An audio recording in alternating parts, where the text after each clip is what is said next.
विद्यार्थियों, BA third year political science की कक्षा में सभी विद्यार्थियों का हार्दिक स्वागत है। इससे पहले जो हमारी क्लास हुई थी उसमें हमने राष्ट्रीय शक्ति का अर्थ और उसकी परिभाषा की थी कि जिसे हम राष्ट्रीय शक्ति कहते हैं उसका अर्थ क्या होता है, और विभिन्न विद्वानों ने उसकी परिभाषा दी है उसके बारे में हमने डिस्कस किया था। आज हम बात करेंगे राष्ट्रीय शक्ति के स्वरूप यानी उसके प्रकार के बारे में कि जब हम कहते हैं कि किसी राष्ट्र के पास कोई शक्ति है तो उसका स्वरूप क्या होता है, शक्ति से हमारा अभिप्राय क्या होगा। सबसे पहले हम स्वरूप पर विचार करते हैं।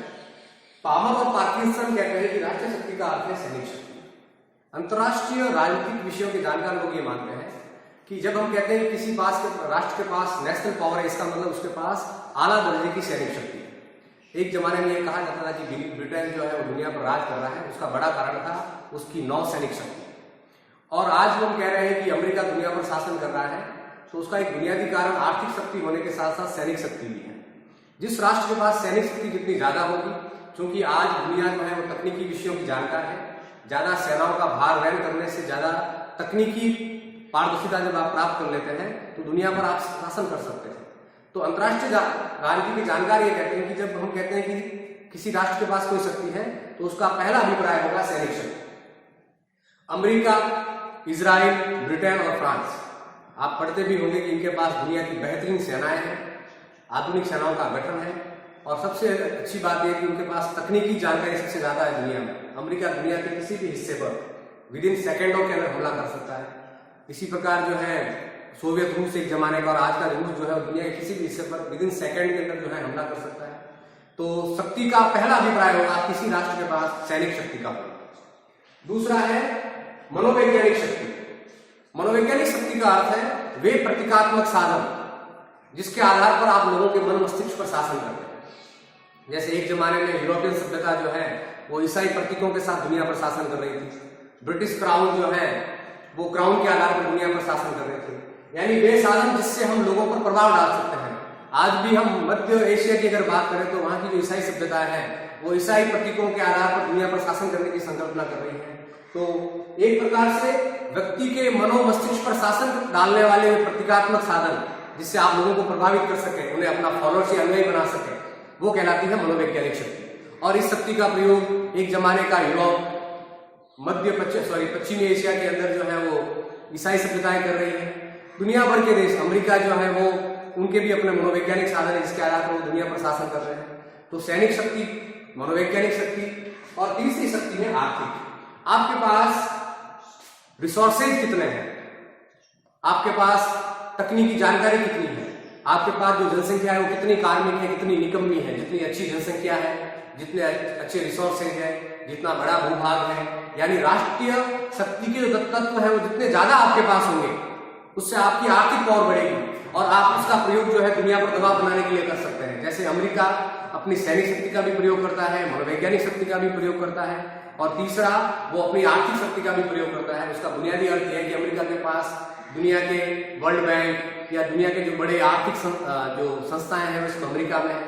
अमेरिका की खुद की इकोनॉमी दुनिया में जो है एक नंबर की इकोनॉमी है, दुनिया भर के देशों को वो फंडिंग करता है, दुनिया भर के प्राकृतिक रिसोर्सेज उसके पास है। तो एक प्रकार से आर्थिक शक्ति जो है उसका भी अभिप्राय होगा राष्ट्रीय शक्ति से। अगर ये सब चीजें आपके पास है तब आप अंतर्राष्ट्रीय राजनीति में मनचाहा प्रभाव पैदा कर सकते हैं।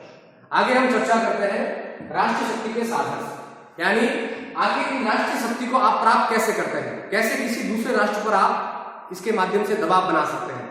इसका पहला तरीका होगा प्रेरणा। आप दो राष्ट्रों के मध्य मध्यस्थ बनकर उन्हें प्रेरणा देकर अपने प्रभाव को बढ़ा सकते हैं। ये भी राष्ट्र शक्ति को प्राप्त करने का एक साधन है। मान लीजिए कि दो राष्ट्र आपस में लड़ रहे हैं किसी सीमा विवाद को लेकर, तो आप एक ऐसी नीति अपनाएं जिससे एक राष्ट्र जो है वो परेशान हो जाए आपसे। मान लीजिए अगर आज अमेरिका बयान दे दे कि कश्मीर जो है डिस्प्यूट टेरिटरी है, तो निश्चित तौर पर भारत को अपनी विदेश नीति का इस प्रकार निर्धारण करना होगा जिससे अमेरिका भारत का पक्ष ले सके। तो एक प्रकार से किस प्रकार अपने भाषणों से, अपने कूटनीतिक व्यवहारों से आप दुनिया के राष्ट्रों को प्रभावित कर सकते हैं और किस प्रकार वो राष्ट्र आपके प्रभाव में आते हैं, वो कहलाती है प्रेरणा। एक जमाने में इसका प्रयोग होता था और आज भी इसका प्रयोग होता है। आज जब हम कहते हैं कि मोदी जो है वर्ल्ड लीडर है तो इसका कारण है कि दुनिया भर में दी जाने वाली उसकी स्पीच है पर्यावरण को लेकर, या अभी कोरोना महामारी के काल में जो उन्होंने जो काम किए उसको लेकर। तो एक प्रकार से पहला साधन जो है राष्ट्रीय शक्ति का वो है प्रेरणा। दूसरा है पुरस्कार।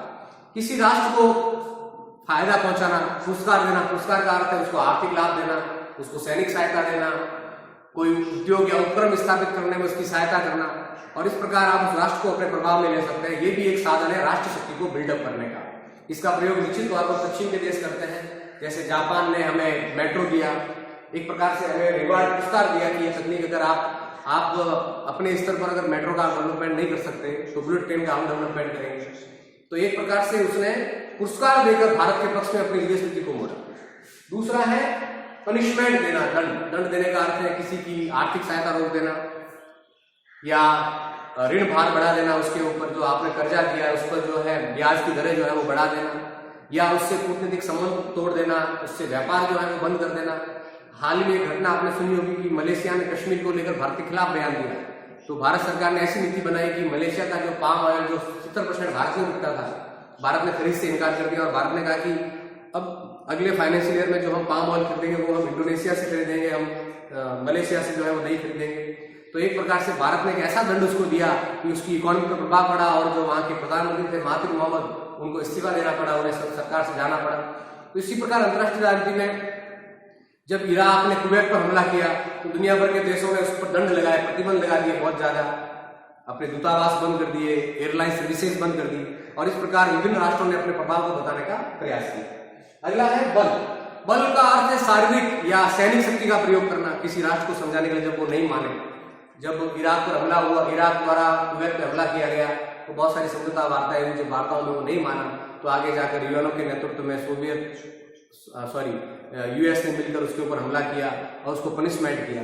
तो पनिशमेंट के 50 प्रकार के प्रकार हो सकते हैं। इस प्रकार ये वो साधन है जिससे आप अंतर्राष्ट्रीय राजनीति में अपनी शक्ति को बढ़ा सकते हैं। धन्यवाद।